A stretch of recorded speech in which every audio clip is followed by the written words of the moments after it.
다 같이 묵도하심으로 부활 후 두 번째 주일 예배를 하나님 앞에 올려드리겠습니다.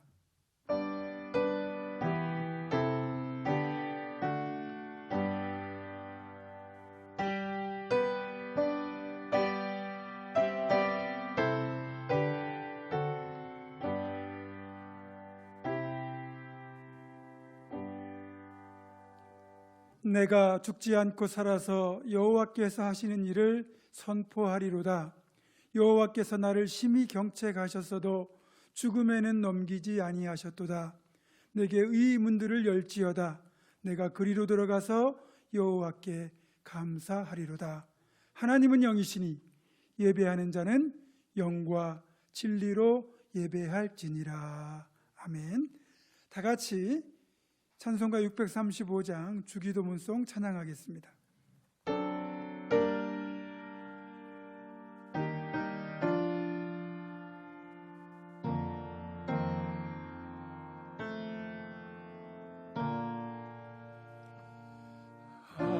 하늘에 계신 아버지,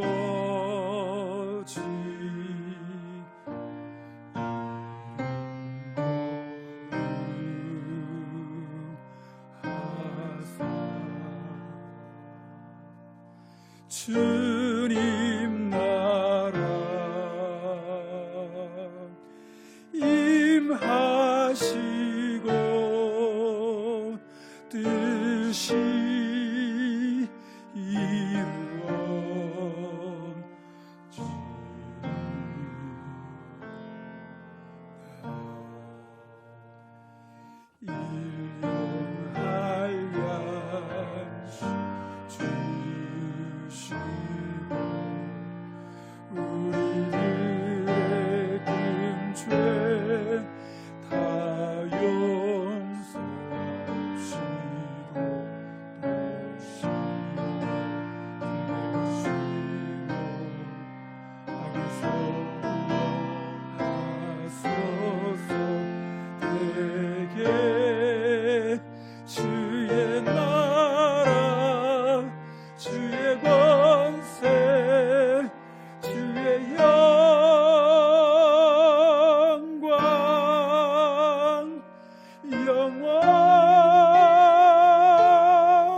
할렐루야.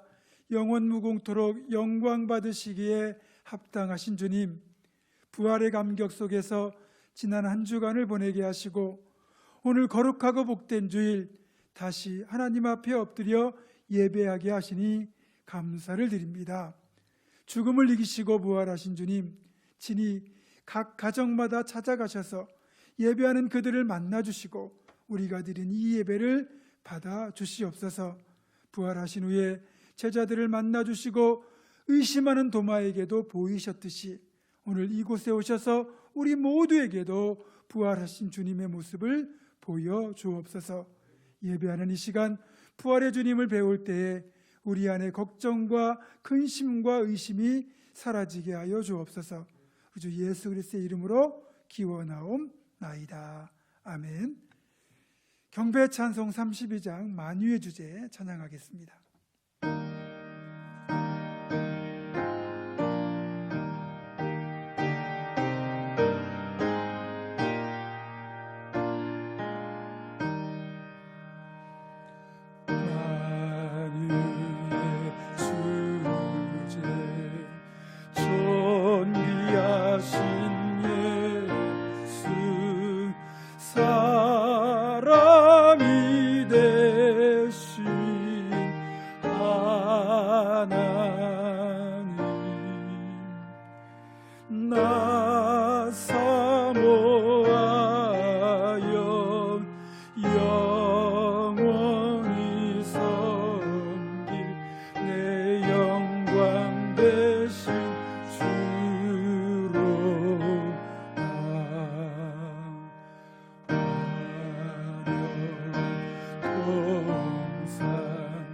무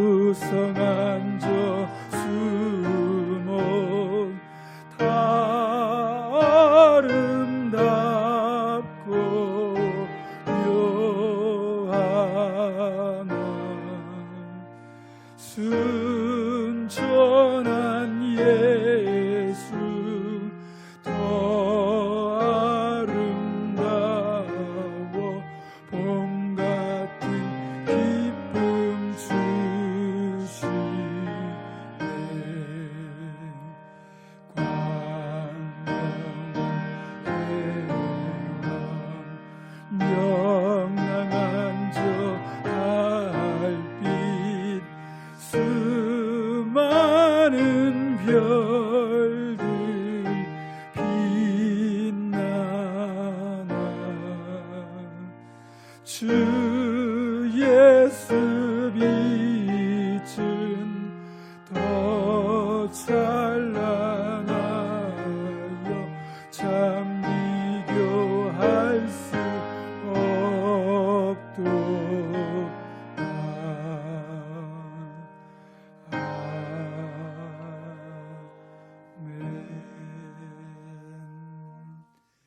이 시간에는 지난 일주일을 살면서 지었던 하나님과 나 자신만이 아는 은밀한 죄를 정직하게 고백하며 조용히 참회의 기도를 드립니다. 하나님, 다시 한번 지난 한 주를 삶을 돌아보며 회개의 기도를 드립니다. 주님의 부활을 우리가 누리면서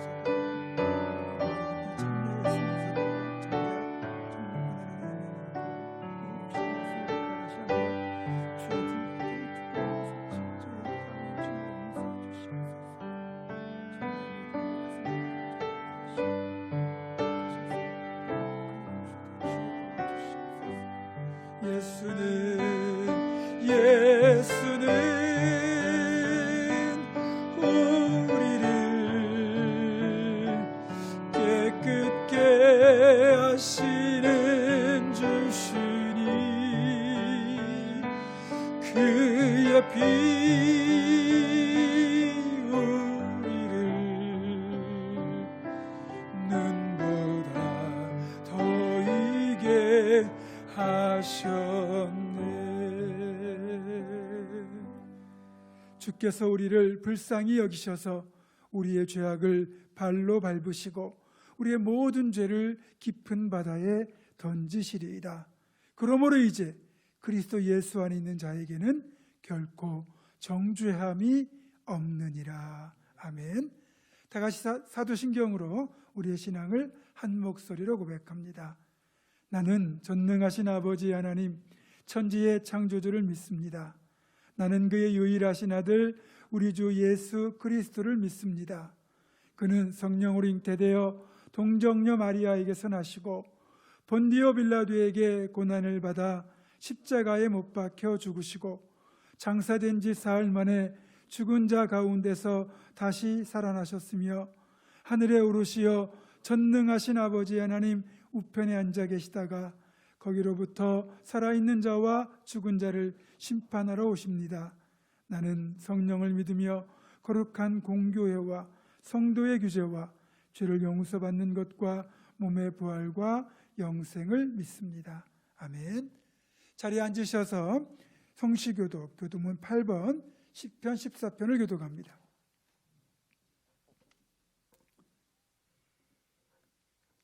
어리석은 자는 그의 마음에 이르기를 하나님이 없다 하는도다.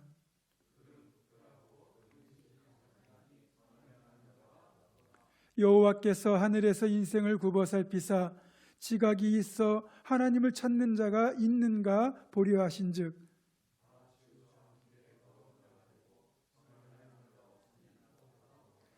죄악을 행하는 자는 다 무지하냐. 그들이 떡 먹듯이 내 백성을 먹으면서 여호와를 부르지 아니하는도다.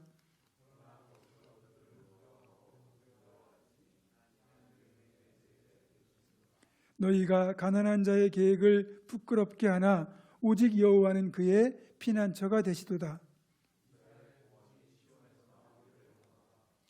여호와께서 그의 백성을 포로된 곳에서 돌이키실 때에 야곱이 즐거워하고 이스라엘이 기뻐하리로다. 아멘. 찬송가 447장 이 세상 끝날까지 찬양하겠습니다.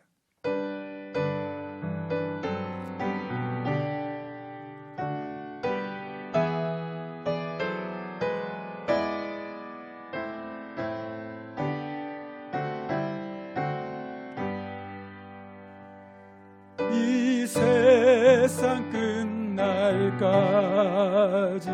주 섬겨 살리니 내 친구 되신 주여 늘 함께 하소서.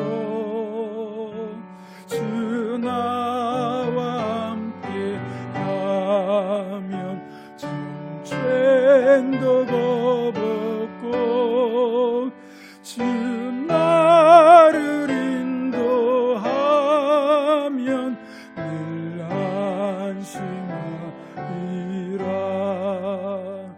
나 주를 따를 때에 주 약속하신 것 그 영광 중에 모여 이루어 주소서.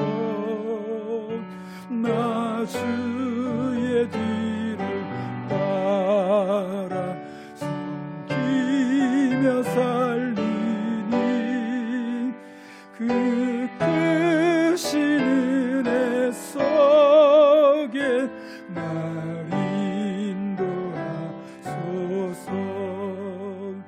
이 세상 온갖 시험 내 마음을 흔들고 저 악한 원수들이 안팎에 있으나 주 나를 돌보시사 방패 되시고 내 옆에 계신 것을 늘 알게 하소서. 저 영광 빛난 곳을 주 허락했으니 그 허락하신 것을 늘 사모합니다. 끝까지 쉬지 않고 주 따라가리니 주 얇은 사랑으로 늘 인도하소서.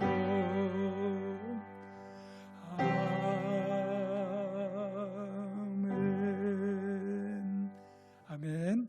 이 시간을 대표하여 고승모 장로님 기도하시겠습니다.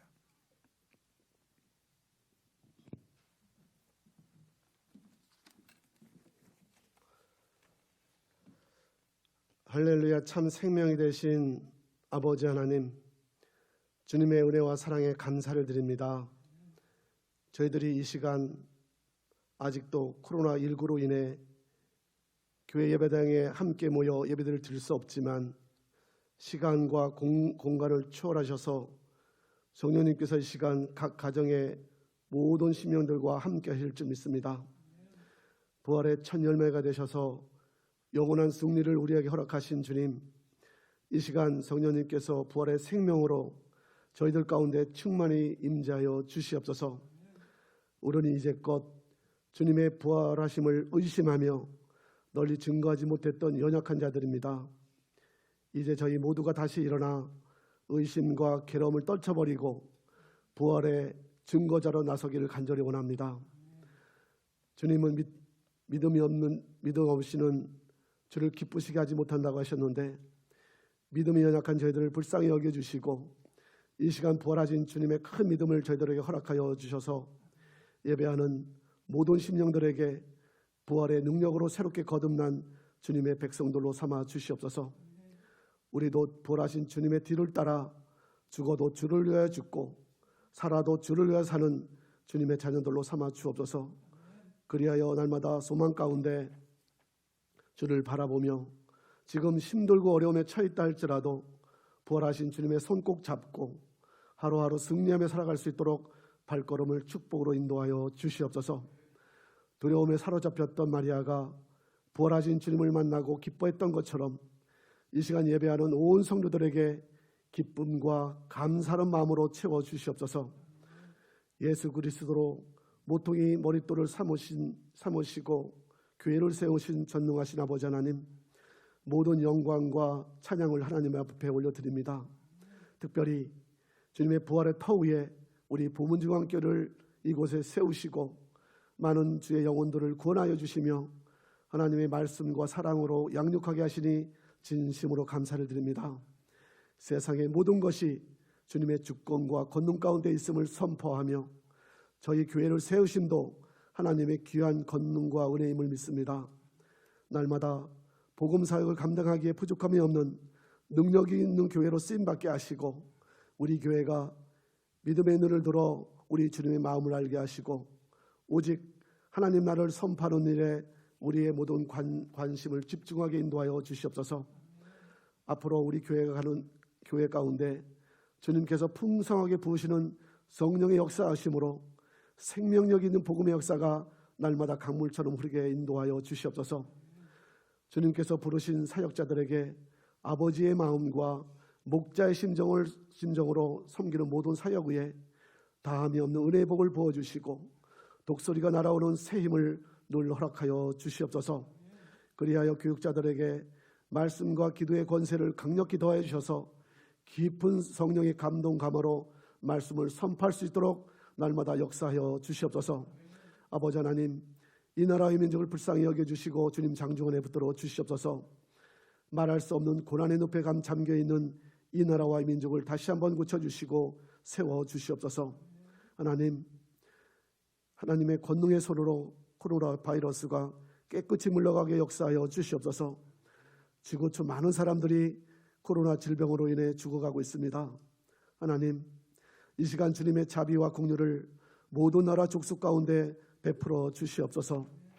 오늘도 세우신 담임 목사님을 통하여 하나님의 말씀을 선포하실 때 성령님께서 도우시고 기름 부어 주시옵소서. 증거되는 말씀을 통하여 우리의 심령이 새로워지며 병든 자가 치유되게 하시고 상처받고 연약한 심령들이 주님의 부활의 새 힘을 얻는 복된 시간으로 인도하여 주시옵소서. 이 귀한 시간 우리의 모든 삶이 주님의 삶 되기를 간절히 원하오며 죽음을 이기시고 부활하신 예수 그리스도의 이름으로 감사하며 기도 올려옵나이다. 아멘.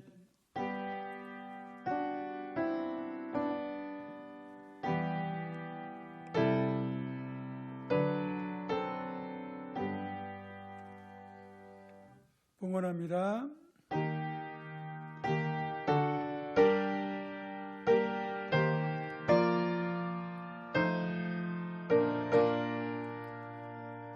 주 앞에 설 때 두려워 말아라. 가난한 우리를 도우시리. 보배로운 진리와 온유한 사랑 주님께 다 바칠 귀한 예물 떨면서 바친 이 작은 예물로 주님은 귀하게 받으시리. 어두운 밤 지나고 새 아침 맞으니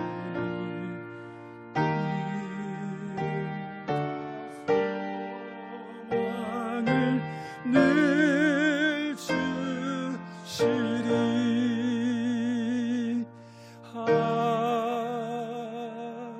아멘. 고마우신 하나님, 이 시간 사랑하는 주의 성도들, 주님의 자녀들이 하나님을 향한 감사와 또 간구를 이 예물에 담아 주님 앞에 올려드리오니 주님 기쁘게 받아주셔서 감사는 더 큰 감사로 이어지도록 역사하여 주시고 간구하는 것마다 하나님의 때에 하나님의 방법으로 응답되게 하여 주시옵소서. 하나님, 우리가 간절히 기도하오니 이 지구촌을 덮고 있는 코로나19 바이러스가 속히 종식될 수 있도록 하나님께서 은혜를 베풀어 주시고 이 땅의 교회들을 긍휼히 여겨주시며 모든 교회가 예배당 예배를 회복할 수 있도록 역사하여 주옵소서. 성들의 생업을 지켜주셔서 어렵고 힘든 가운데에서 더욱 주님 붙들고 믿음으로 나아가게 하셔서 생업이 복을 받아 사업이 확장되고 직장이 복을 받게 하여 주시옵소서. 병상에 있는 이들 하나님께서 치유의 손길로 역사하여 주시고 군에 가 있는 아들들, 유학 중인 자녀들, 출타 중인 성도들에게도 동일한 은혜와 축복으로 함께하여 주옵소서. 모든 영광 주님께 올려드리오며 주 예수 그리스도의 이름으로 감사기도 드립니다. 아멘.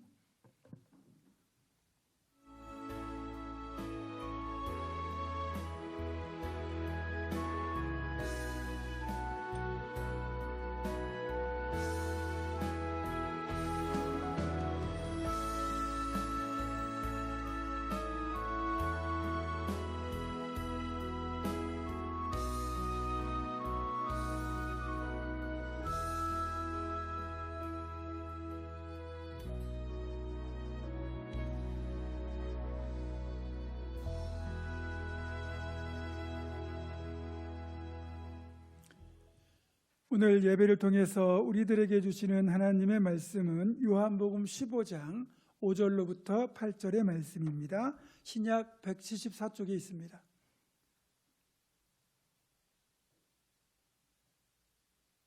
요한복음 15장 5절로부터 8절의 말씀을 제가 봉독합니다. 나는 포도나무요 너희는 가지라. 그가 내 안에 내가 그 안에 거하면 사람이 열매를 많이 맺나니 나를 떠나서는 너희가 아무것도 할 수 없음이라. 사람이 내 안에 거하지 아니하면 가지처럼 밖에 버려져 마르나니 사람들이 그것을 모아다가 불에 던져 사르느니라. 너희가 내 안에 거하고 내 말이 너희 안에 거하면 무엇이든지 원하는 대로 구하라. 그리하면 이루리라. 너희가 열매를 많이 맺으면 내 아버지께서 영광을 받으실 것이요 너희는 내 제자가 되리라. 아멘. 기억자 일동 하나님 앞에 찬양 올려드리겠습니다.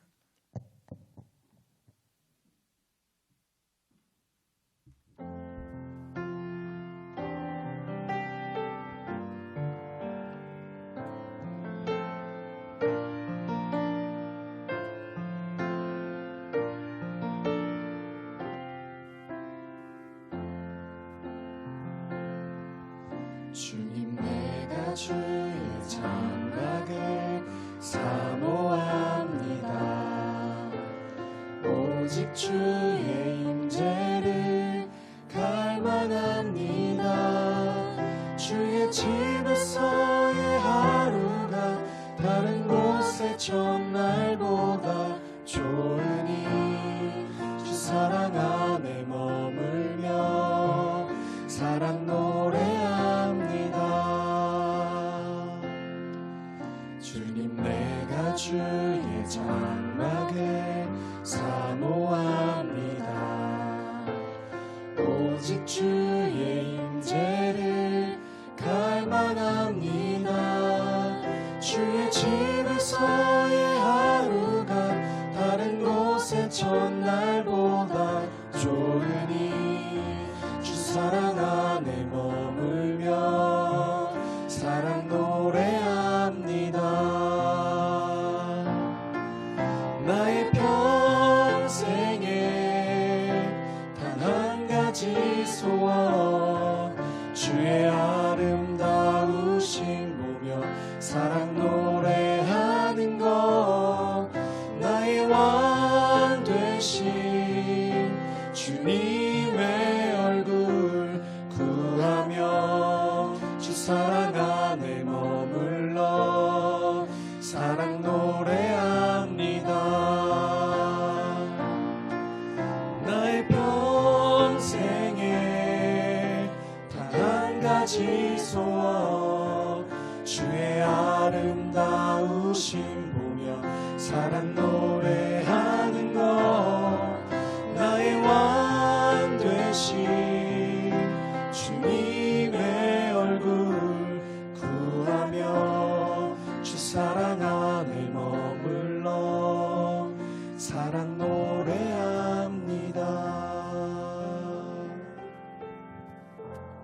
할렐루야. 기도하겠습니다. 주님, 우리의 간절한 소원이 있습니다.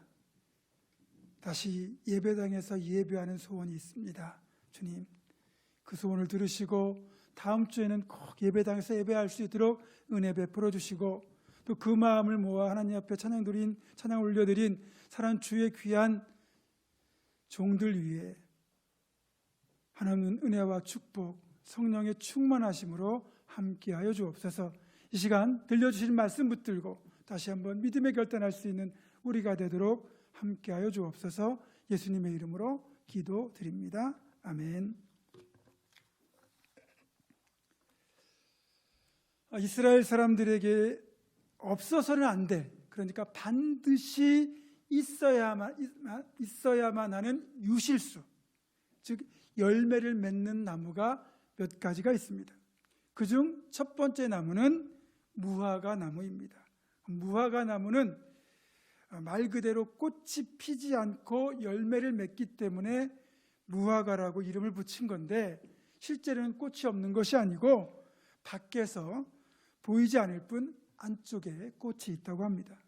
이 무화과는 팔레스타인 지역을 포함한 지중해 연안이 원산지로서 이 달콤한 맛 때문에 말려서 먹거나 잼으로 만들어 먹기도 합니다. 그만큼 이 지역에서는 흔한 과일인데, 성경에서 이 무화과 나무는 경건을 의미합니다. 무화과 나무는 그 나무가 크게 자라고요, 또 잎이 무성하기 때문에 햇살이 뜨거운 이 팔레스타인 지방에서는 무화과 나무가 들이우는 그늘 밑은 더위를 피하기에 최적의 장소인 것입니다. 그래서 경건한 유대인들은 주로 이 무화과 나무 그늘 밑에서 기도도 하고 말씀도 읽고 묵상도 했습니다. 요한복음 1장을 보면 나다나엘이 예수님을 처음 만나는 자리에서 예수님이 이렇게 말씀하십니다. 요한복음 1장 47절과 48절입니다. 예수께서 나다나엘이 자기에게 오는 것을 보시고 그를 가리켜 이르시되, 보라, 이는 참으로 이스라엘 사람이라 그 속에 간사한 것이 없도다. 나다나엘이 이르되, 어떻게 나를 아시나이까? 예수께서 대답하여 이르시되, 필립이 너를 부르기 전에 네가 무화과 나무 아래에 있을 때에 보았노라. 나다나엘이 무화과 나무 아래에 있을 때 보았다고 하시는 것은 나다나엘이 평소 무화과 나무 아래에서 기도와 묵상을 즐겨 했다는 뜻입니다. 주님이 그런 나다나엘의 기도와 묵상을 하는 경건한 모습을 지켜보셨다는 말씀이기도 하고요. 주님은 이렇게 기도와 묵상, 경건에 힘쓰는 나다나엘을 기쁘게 제자로 삼아 주셨습니다. 우리들도 각자 경건을 위한 무화과 나무 하나씩은 가지고 있어야 합니다. 주님은 그곳을 골방이라고 표현하셨는데, 우리가 방해받지 않고 기도와 묵상에 집중할 수 있는 자신만의 장소, 그곳이 예배당일 수도 있고 기도실일 수도 있고 여러분의 침실일 수도 있습니다. 어쨌든 각자에게 맞는 장소를 찾으시면 됩니다. 사랑하는 성도 여러분, 각자 자신의 무화과 나무를 만들어서 그곳에서 늘 기도와 묵상을 통하여 경건한 삶을 이루어가기를 주님의 이름으로 축원합니다. 아멘. 다음으로는 감람나무입니다. 감람나무는 올리브나무를 말하죠. 이 올리브 열매는 말리거나 절여서 식용으로 사용하기도 하지만 열매를 짜서 기름을 만들어 쓰기도 하는데, 이렇게 만들어진 올리브유는 매우 탁월한 식재료가 됩니다. 올리브유가 꽤 비싼 편에 속하잖아요. 이렇게 올리브는 식재료로도 훌륭하지만 성경에서 이 올리브, 즉 감람나무가 상징하는 영적인 의미는 훨씬 더 탁월합니다. 성경에서 머리에 기름을 부어 임직을 세 가지 직분이 있죠. 왕, 선지자, 제사장. 이 세 가지 직분은 임직할 때 양각나팔, 그러니까 양의 뿔에 이렇게 올리브유를 담아서 임직자의 머리에 붓습니다. 그래서 감람나무는 직분자에게만 주어지는 것이기에 영적으로 고귀함, 존귀함을 상징합니다. 저는 여러분이 이런 감람나무의 축복을 받기를 간절히 소망합니다. 물론 우리에게 맡기신 사명을 충성되게 감당하면 하나님께서 우리를 감람나무의 축복, 즉 고귀하게 높게 높여주시는 그런 축복을 주십니다. 사랑하는 성도 여러분, 하나님께서 맡기신 직분, 그 사명을 충성되게 감당하셔서 여러분 모두가 하나님 앞에서 또 세상 가운데 존귀케 되는 감람나무의 축복을 다 받으시기를 주님의 이름으로 축원합니다. 아멘. 그런데 이 무화과나무, 감람나무 이 두 나무보다 이스라엘 사람들에게 더 친근하고도 중요한 비중을 차지하는 나무가 있는데요. 바로 그 나무가 포도나무입니다. 새콤달콤한 포도 열매는 그 열매 자체로도 맛이 있지만 이 포도 열매로 포도주를 만들어 마시는 것이야말로 이들에게는 최고의 기쁨이자 행복이었습니다. 사실 이스라엘 사람들에게 포도주가 없는 삶이란 상상할 수 없습니다. 포도주는 혼인잔치 같은 잔치자리를 흥겹게 만드는 주인공이었고요. 또 하루의 피로를 풀어주는 피로 회복제이기도 했습니다. 예수님도 혼인잔치의 흥겨움을 깨뜨리지 않기 위해서 물로 포도주를 만들어 주실 정도였습니다. 그런데 성경에서 이 포도나무와 포도주는 풍요의 상징입니다. 그래서 성경은 영적으로 육적으로 가장 복된 상태를 그러니까 소위 태평성대를 말할 때 의미할 때 바로 포도나무와 무화과나무 그리고 포도주를 들어서 표현합니다. 열왕기상 4장 25절을 보면 이렇습니다. 솔로몬이 사는 동안에 유다와 이스라엘이 단에서부터 브엘세바에 이르기까지 각기 포도나무 아래와 무화과나무 아래에서 평안히 살았더라. 바로 포도나무, 무화과나무가 나오지요. 그리고 단에서부터 브엘세바라는 것은 이스라엘 전역을 말하는 겁니다. 또 시편 104편 15절은 이렇게 말씀합니다. 여호와께서 사람의 마음을 기쁘게 하는 포도주와 사람의 얼굴을 윤택하게 하는 기름과 사람의 마음을 힘있게 하는 양식을 주셨도다. 이렇게 되어 있죠. 그러니까 이 포도주는 하나님 주시는 선물입니다. 포도나무와 포도주의 축복은 이 말씀대로 순종하며 살아갈 때 주어지는 축복이에요. 사사기에 살펴보는 것처럼 하나님을 떠나 우상을 숭배하고 죄의 길로 행하면 풍요로운 삶은 이제 물 건너갑니다. 평화의 시대는 저 멀리 떠나가고 하나님으로부터 징계를 받아 질병과 압제와 기근에 시달릴 수밖에 없어요. 우리가 하나님을 존중하고 하나님의 말씀에 순종하며 살아갈 때 포도나무의 축복이 임하게 되는 겁니다. 사랑하는 성도 여러분, 우리 모두는 하나님을 존중하고 말씀에 순종하여 풍성한 포도나무의 축복을 모두가 누리기를 주님의 이름으로 축원합니다. 아멘. 이처럼 무화과나무와 감람나무, 포도나무는 영적으로나 육적으로나 풍요롭고도 행복한 삶을 사는 가장 기본적이고도 중요한 것들이 되는 겁니다. 만약 이것들이 없다, 그렇다면 당연히 삶의 질이 뚝 떨어지고요, 죽지 못해 사는 그런 삶이 펼쳐질 수밖에 없습니다. 그런데 하박국 선지자가 하박국 3장 17절에서 이런 고백을 하지 않습니까? 비록 무화과나무가 무성하지 못하며 포도나무에 열매가 없으며 감람나무에 소출이 없으며 밭에 먹을 것이 없으며 우리의 양이 없으며 외양간에 소가 없을지라도 나는 여호와로 말미암아 즐거워하며 나의 구원의 하나님으로 말미암아 기뻐하리로다. 자, 이 말씀대로라면 이제 아무것도 남지 않은 최악의 상황인데 어떻게 이런 찬송, 이런 고백을 할 수 있겠습니까? 정말로 대단한 고백인데 하나님을 온전히 신뢰하지 않고는 드릴 수 없는 고백입니다. 지금 우리가 겪고 있는 이 코로나19라는 초유의 사태로 인해서 당장 삶의 전반에 총체적인 어려움이 닥치고 있는데 앞으로도 한동안은 우리의 삶이 쉽지는 않을 것으로 보입니다. 하박국 선지자의 말대로 무화과나무가 무성하지 못하고 포도나무에 열매가 없고 감람나무에 소출이 없고 밭에 먹을 것이 없고 양과 소가 없는 최악의 상황이 다름 아닌 우리의 상황이 될 수도 있다는 겁니다. 이런 때일수록 우리에게는 하박국 선지자의 고백이 필요합니다. 때로는 이해할 수 없는 고난의 뒤편에도 하나님의 선하신 계획이 있음을 믿고 당장은 힘들고 고통스럽지만 그럼에도 믿음으로 하나님 붙들고 반드시 감사의 찬송을 드릴 수 있는 우리 모두가 되시기를 주님의 이름으로 축원합니다. 아멘. 오늘 본문은 이렇게 최악의 상황에서도 하박국처럼 믿음의 고백을 드릴 수 있는 비결, 그래서 끝내는 감사의 찬양을 드릴 수 있는 비결을 우리에게 알려주고 있습니다.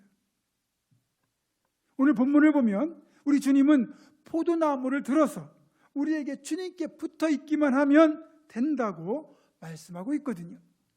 5절 같이 읽도록 하겠습니다. 시작. 나는 포도나무여 너희는 가지라. 그가 내 안에 내가 그 안에 거하면 사람이 열매를 많이 맺나니 나를 떠나서는 너희가 아무것도 할 수 없음이라. 아멘. 주님은 포도나무가 되시고 우리는 그 포도나무의 가지가 된다고 말씀합니다. 주님은 왜 우리를 포도나무의 가지에 비유하셨을까요? 포도나무에 있어서 생육하고 번성하며 열매를 맺는 데 있어서 가장 중요한 것은 뿌리를 포함한 포도나무의 줄기입니다.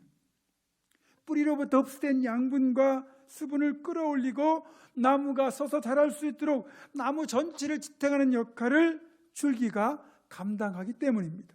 그래서 줄기가 약한 포도나무는 설 수도 없고 열매를 맺을 수도 없는 겁니다. 줄기가 없는 가지는 상상할 수 없어요. 줄기가 있고 그 다음에 가지가 있는 거죠. 그런데 우리를 포도나무의 가지라고 말씀하신 것을 깊이 한번 생각해 보시기 바랍니다. 포도나무 전체에서는 당연히 줄기가 제일 중요합니다. 그건 맞는 말인데 그러면 열매는 어디에서 맺습니까? 줄기에서 맺습니까? 가지에서 맺습니까? 포도 열매가 맺는 곳은 줄기가 아니라 가지입니다.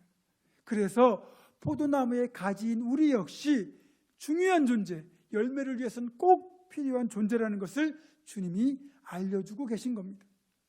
그러면 가지가 열매를 맺기 위해서 할 일은 뭘까요?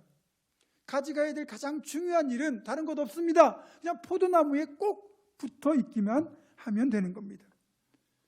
다른 일은 필요하지 않습니다. 그저 줄기에 단단히 붙어 있기만 하면 되는 거예요. 왜냐하면 가지가 열매를 맺는 데 필요한 모든 것을, 그러니까 양분과 수분을 줄기가 알아서 공급해 주거든요. 그런데 어줍지 않게 자기가 수분 찾겠다고 양분 찾겠다고 가지가 나설 필요가 없는 거예요. 가지가 그런 목적으로 줄기에서 떨어지는 순간 그건 곧 돌이킬 수 없는 최악의 실패가 되고 말 겁니다. 가지는 줄기에 붙어 있기만 하면 돼요. 포도나무 줄기가 계속해서 수분과 양분을 공급해 줄 것이고 그러면 가지는 그것을 받아서 계속하여 자라가며 잎을 피우고 꽃을 피우고 최종적으로 만나고도 풍성한 포도 열매를 맺으면 되는 겁니다. 여러분 삶에 풍성한 열매가 맺히길 원하십니까? 그렇다면 포도나무가 되시고 뿌리와 줄기가 되시는 주님께 꼭 붙어 있으십시오. 그러면 줄기 되신 주님께서 가지된 우리에게 양분과 수분을 공급하는 것처럼 매일의 양식과 영적인 생명력을 공급해 주실 것입니다. 그리고 절대로 가지가 착각하거나 교만해서는 안 되는 것이 포도나무 가지 스스로는 생명을 유지할 수도 없고 열매를 맺을 수도 없다는 사실입니다. 만약 가지가 조금이라도 줄기에서 떨어진다면 그 순간 더 이상 생명력을 유지할 수 없습니다. 마찬가지로 우리가 주님과 떨어지면 우리도 죽을 수밖에 없습니다. 죽는 걸 알았다면 절대로 줄기가 되시는 주님에게서는 떨어져서는 안 되는 거죠. 그런데 의외로 많은 가지들이 그 사실을 망각하고 줄기와 떨어졌다가 결국은 멸망으로 치닫고 말았습니다. 그래서 저는 오늘 설교를 통해서 두 명의 신앙인을 대비하여 줄기에서 떨어진 신앙의 결말과 줄기에 꼭 붙어있던 신앙의 결말을 예로 들어보겠습니다. 먼저 줄기에서 떨어진 신앙인은 바로 롯입니다. 롯. 제가 좋지 않은 사례, 부정적인 인물로 자주 롯을 들다 보니까 아마 롯의 입장에서는 제가 좀 얄미울 수도 있을 것 같습니다. 여러분, 롯이 아브라함과 함께 헤브론에 거한다는 것은 신앙 안에, 즉 하나님 안에 거한다는 뜻이기에 아브라함 곁에 머무르는 것이 줄기에 꼭 붙어 있는 겁니다. 그런데 그는 자신의 삶에 맺힌 풍성한 물질의 열매를 보고는 자신이 잘나서 그렇게 했다고 착각했던 것 같습니다. 그러니까 신앙의 땅인 헤브론을 떠나 우상의 땅 소돔으로 이주하게 된 것이고, 그 결과는 여러분 아시는 것처럼 쫄딱 망하고 말았습니다. 줄기에서 떨어진 결과는 너무너무 비참했던 거죠.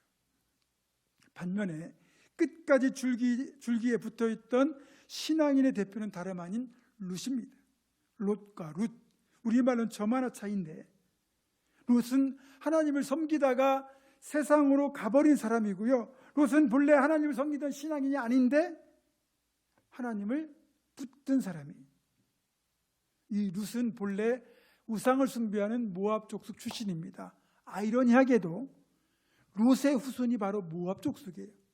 그런데 그 모압 족속 출신의 룻이 하나님을 알게 된 것은 이스라엘 베들레헴에서 이 모압 땅으로 이주했던 나오미의 집안에 시집 가면서 그때부터 하나님을 알게 된 거죠. 물론 그녀의 삶이 평탄치는 않았습니다. 결혼한 지 얼마 되지 않아서 남편이 죽었거든요. 그리고 그 이전에 이미 시아버지도 죽었고요, 또 자신의 동서인 오르바도 과부가 되고 말았습니다. 사업 실패와 남자들의 죽음으로 인해 이 집안은 쫄딱 망한 상태입니다. 쓰리센 실패 후에 나오미는 그리운 고향 베들레헴으로 돌아가고자 과부가 된 두 며느리를 친정으로 돌려보내주려고 했습니다. 그래서 오르바는 친정으로 돌아갔는데 룻은 끝까지 나오미를 떠나지 않겠다는 자신의 굳은 결심을 드러내지요. 룻기 1장 16절 17절입니다. 룻이 이르되 내게 어머니를 떠나며 어머니를 따르지 말고 돌아가라. 강권하지 마옵소서. 어머니께서 가시는 곳에 나도 가고 어머니께서 머무시는 곳에서 나도 머물겠나이다. 어머니의 백성이 나의 백성이 되고 어머니의 하나님이 나의 하나님이 되시리니 어머니께서 죽으시는 곳에서 나도 죽어 거기 묻힐 것이라. 만일 내가 죽는 일 외에 어머니를 떠나면 여호와께서 내게 벌을 내리시고 더 내리시기를 원하나이다 하는지라. 사실 룻의 입장에서 홀로 된 시어머니를 봉행해야 된다는 그 효심 때문에 이런 굳은 결심을 했다고 볼 수도 있겠지만 더 큰 이유는 따로 있습니다. 그것은 바로 여호와 하나님을 붙들겠다는 목적이었습니다.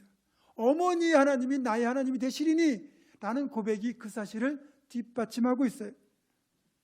그녀는 시어머니 나오미를 통하여 만나게 된 하나님을 절대로 놓지 않겠다는 굳은 결심과 이를 실천으로 옮겼습니다. 남편의 죽음, 시댁의 몰락, 이방인이라는 극복하기 힘든 한계에도 불구하고 룻은 끝까지 하나님을 붙들었습니다. 그 줄기 대신 주님께 꼭 붙어 있던 거죠. 그렇다면 그 결과가 어떻게 되었습니까?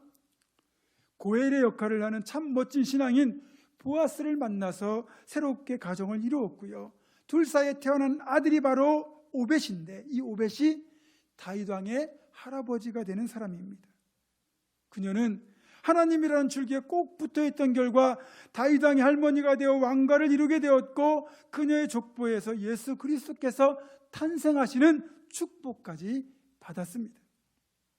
이렇게 룻이 보여주는 것처럼 포도나무 가지가 줄기에 붙어있다는 것을 우리가 신앙적으로 해석하면 어떤 상황에서도 세상으로 향하지 않고 오직 주님 안에 거하는 것을 의미합니다. 우리가 주님 안에 거하기만 하면 사실은 모든 것이 다 해결됩니다. 마태복음 6장 31절과 32절입니다. 함께 읽겠습니다. 시작. 그러므로 염려하여 이르기를 무엇을 먹을까 무엇을 마실까 무엇을 입을까 하지 말라. 이는 다 이방인들이 구하는 것이라. 너희 하늘 아버지께서 이 모든 것이 너희에게 있어야 할 줄을 아시느니라. 아멘. 자, 양분과 수분을 끌어올리는 줄기 역할을 주님이 해주시기 때문에 가지된 우리가 이것들을 고민할 것이 아니라는 거죠. 무엇을 먹을까, 무엇을 마실까, 무엇을 입을까 하는 염려는 가지인 우리의 몫이 아니라 줄기 되시는 하나님의 몫이고, 우리는 그저 주님께 꼭 붙어 있기만 하면 된다는 거예요. 이어지는 33절은 이렇게 말씀합니다. 계속 있습니다. 시작. 그런즉 너희는 먼저 그의 나라와 그의 일을 구하라. 그리하면 이 모든 것을 너희에게 더하시리라. 아멘. 정리하자면 나의 염려는 하나님께 맡기고 나는 먼저 하나님의 나라와 그 의를 구하는 것, 이것이 바로 줄기에 꼭 붙어 있는 신앙인 것입니다. 이렇게 줄기에 꼭 붙어 있는 가지는 아무리 세찬 비바람이 불어도 줄기를 꼭 붙들었기 때문에 절대로 떨어지지 않습니다. 그래서 최종적으로는 맛있고 향기롭고 달콤한 포도 열매를 풍성하게 맺을 수 있는 거죠. 그렇습니다.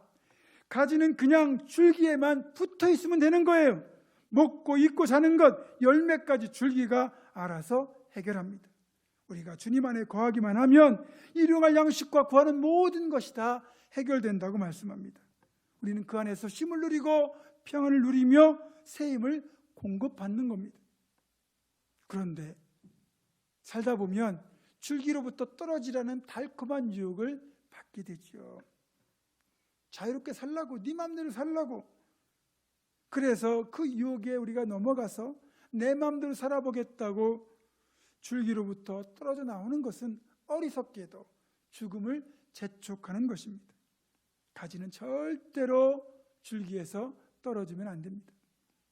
그 길 끝에는 죽음이 있을 뿐입니다. 그 사실을 롯이 잘 보여주고 있습니다. 이 사실을 절대로 잊으시면 안 됩니다. 그리고 요즘처럼 코로나 사태로 인해서 예배당에서 예배를 드리지 못하고 모임과 교제가 제약을 받고 있는 때일수록 우리가 주님께 더 붙어 있어야 하는 겁니다. 지금 같은 때가 내가 포도나무 되신 주님께 꼭 붙어 있는지 그렇지 않은지가 드러나는 시간이라는 거죠.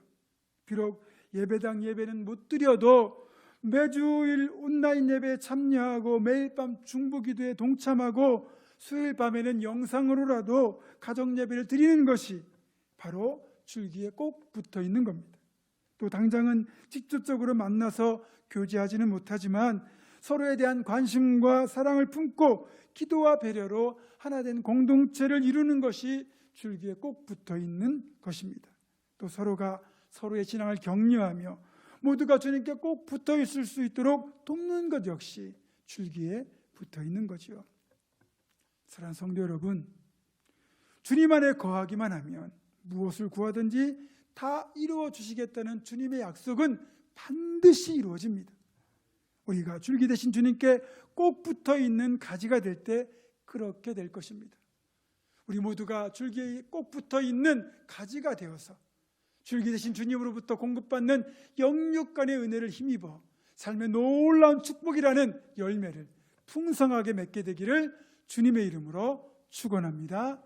아멘. 기도하겠습니다. 포도원 농부처럼 우리를 돌보시는 아버지 하나님, 포도나무가 되신 주님께 꼭 붙어있는 튼실한 가지가 되게 하셔서 주님이 주시는 영육간의 축복을 통하여 포도 열매와 같은 풍성한 삶의 열매를 맺는 우리 모두가 되게 하여 주옵소서. 주 예수 그리스도의 이름으로 기도드립니다. 아멘. 이 마음을 담아 우리 마지막 찬양 물된 동산 찬양하겠습니다.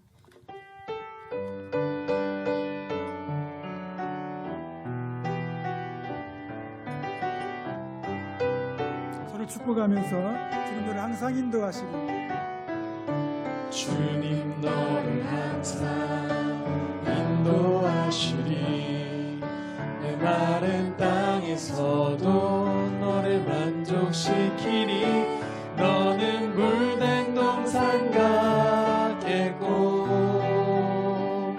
마르지 않는 샘 같으리 나는 물된 동산 같겠고 마르지 않는 샘 같으리. 한 번 더 기도합니다. 힘들고 어려울수록 더욱더 포도나무 되시는 주님께 꼭 붙어있는 믿음의 가지가 되어 풍성한 열매를 맺을 것을 결단하는 사랑하는 우리 부문중학교 모든 성도들과 이들의 가정과 생업과 앞날과 우리 교회 위에 이제는 우리 주 예수 그리스도의 은혜와 하나님의 사랑과 성령의 교통하심이 지금부터 영원토록 함께 하시옵기를 간절히 축원하옵나이다. 아멘.